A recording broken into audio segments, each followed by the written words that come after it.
With Erling Haaland back, double and blank game weeks both on the horizon, I thought I'd put together the ultimate wildcard for game week 23 in today's video. Wasting no time and diving straight into our team, we have got Dubravka, he's got Luton at home, we've got him and Areola as the goalkeeper pairing. I do like both of these goalkeepers, obviously both do play in game week 29 and the next three fixtures coming up for Newcastle United are very delicious indeed. Luton at home, Nottingham Forest away, then Bournemouth. In game week 26 they do take on Arsenal, but West Ham have Brentford at home, so you probably would go for Areola in goal that week. So a real nice goalkeeper pairing for the next few weeks as well. Obviously still quite a way away is Nick Pope from returning to the first team for Newcastle United, and at home I do think Newcastle are a very, very formidable unit to go up against. You know, Dubravka, he's not been amazing, but has any goalkeeper realistically? Probably not. They don't blank in game week 26, so a big plus in my eyes,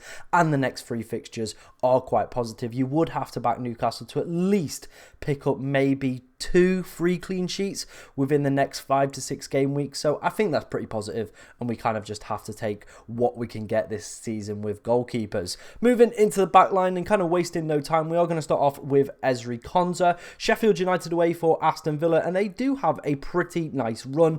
Like I said, game in game week 26 as well, so they don't blank there. Sheffield United, Manchester United, Fulham, Nottingham Forest and Luton as their next 5 fixtures. Very delicious, plays in the blank game week, and he is a very versatile defender as well. Can play at centre-back or at right-back as well, so I do think that limits kind of his risk of being rotated out of the side as well. So a very good pick in my personal opinion. The next one's probably going to take a little bit of convincing after this week's performance. It is Estupinian. Now, still, I think focusing just on fixtures alone, the fixtures for Brighton still on the ticker are some of the best over the next few weeks. Again, no blank in game week 26 for them. They take on Everton at home. They face Crystal Palace this week. I do expect if Eze and Elise are out, which is kind of a little bit hit and miss at the moment, but if they are out, I would back Brighton, to go and get that clean sheet. You know, with those key players missing out, you would expect the likes of Estupinian to potentially get a clean sheet. You'd hope.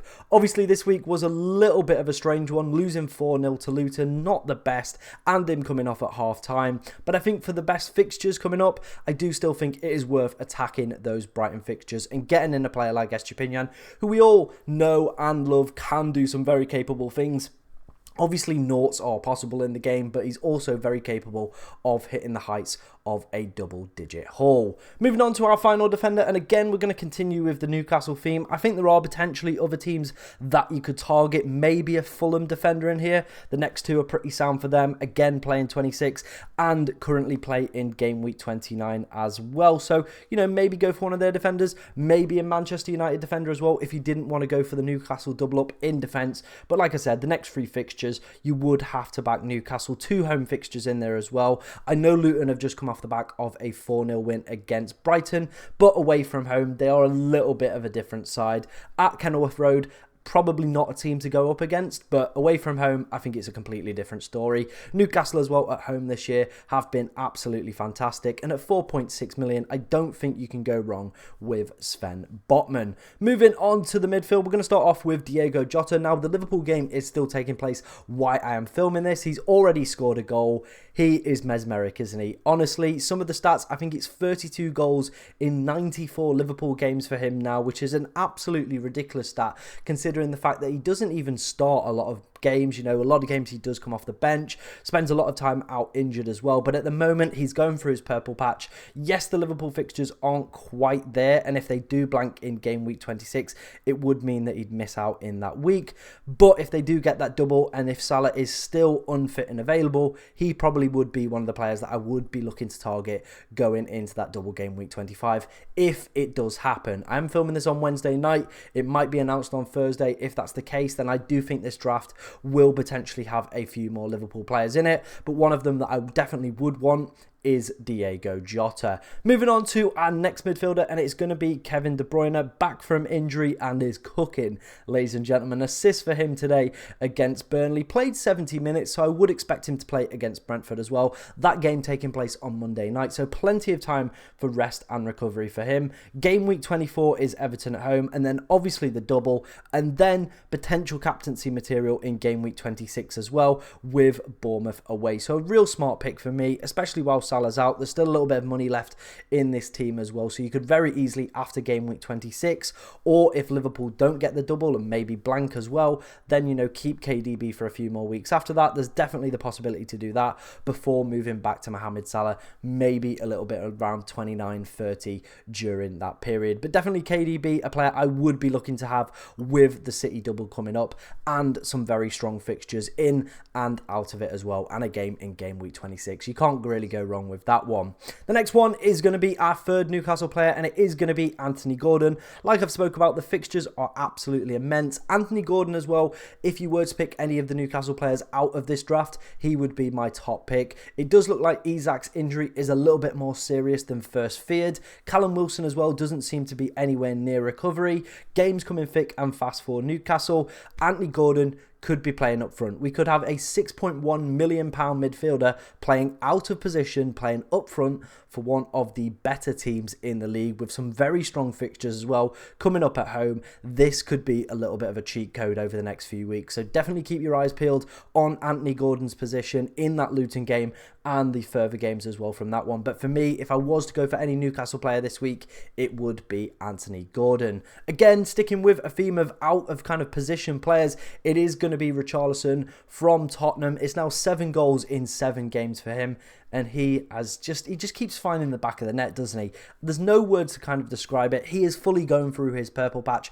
Ange is getting the best out of him at the moment. A return to Goodison Park in game week 23. I think it's just a little bit written in the stars, isn't it? Brighton in game week 24, then obviously Wolves, then the blank, but realistically you could hold him after that period. Spurs out of the FA Cup, so probably could have a fixture in game week 29. We'll probably have a better understanding of what position Son and Salah are in at that point as well. But I think the form that Richarlison is in, like I said, 7 goals in 7 games. For me, he does seem like a player you just have to go and get in your team. Like I said, some still good fixtures coming up for Spurs. Obviously the blank, but then some very positive fixtures after that, and a potential game in game week 29 if the free hit isn't available for you, or if you don't want to play it in that game week. Richarlison, I think, is a very tidy pick. Moving on to our final midfielder, and it is going to be Phil Foden. Again, another attacking return for him tonight against Burnley, just picking up the assist. Did play a large majority of the game, but like I said, I do feel he'll probably be selected on Monday night as well, with it being, you know, a little bit of a longer turnaround than most teams are having. Again, he's in here for the positive fixtures, the double and the fixture in game week 26. I think it is absolutely essential to be going for a City triple up now. Even if you're not on a wild card, getting yourself in a position for that double is going to be absolutely immense, because as always, double game weeks are incredible, ladies and gentlemen. Definitely something you want to be taking advantage of. So Phil Foden for me is a player I would be looking to have on my wildcard if I was going to go for him. I just think him, KDB, and the other City player we're going to come on to talk about in a minute, they're probably the top 3 for me if I was going to identify the best players to go for. There are obviously others, you know, Kyle Walker, but we saw that he's been dropped today. Julian Alvarez, maybe, but I think these 3 for me personally are the best 3. I feel I've teased it already, but it is going to be Erling Haaland who's going to be up front for our team. Yeah, obviously coming off the bench for Manchester City against Burnley today, back in the squad. I do expect him to go and start. Now he's had a little bit of a slower introduction to the squad. Maybe again he could be on the bench. Julian Alvarez obviously getting 2 goals on his birthday in game week 22, so maybe Pep just renews faith in Alvarez, keeps him up top for another game, maybe, you know, slowly introduces Haaland back.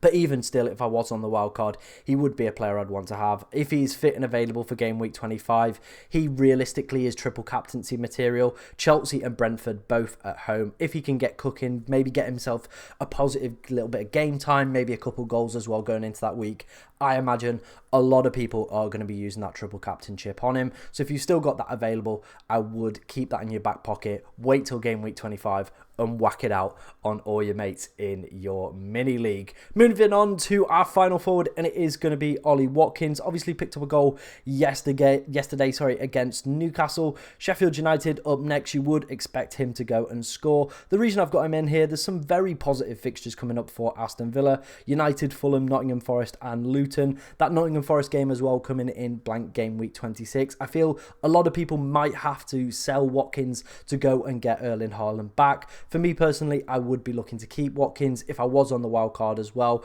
I think he is a great option. Like I said, plays in that blank game week 26 as well and does offer a great little option going forward. Obviously Dominic Solanke as well, another very popular pick. Some strong fixtures for them coming up and the potential double in 27-28 maybe as well. He could also be an option that you might want to look at, or you very realistically could keep Watkins till 27, then make that switch in 28 or 29 for Dominic Solanke. Let's have a quick run through of the bench before we finish up today's video. Obviously Areola is our other goalkeeper. We've already spoke about him in the first section. Ivan Toney's in here. Again, he seems to, just hit the ground running from his ban suspension. The fixtures aren't quite there for Brentford, but the reason I would go for Toney, they do have the double, does play in blank game week 26, and is one of the only confirmed fixtures at the moment to be taking place in blank game week 29. So again, if you're not looking to use your free hit chip or it is not available for you,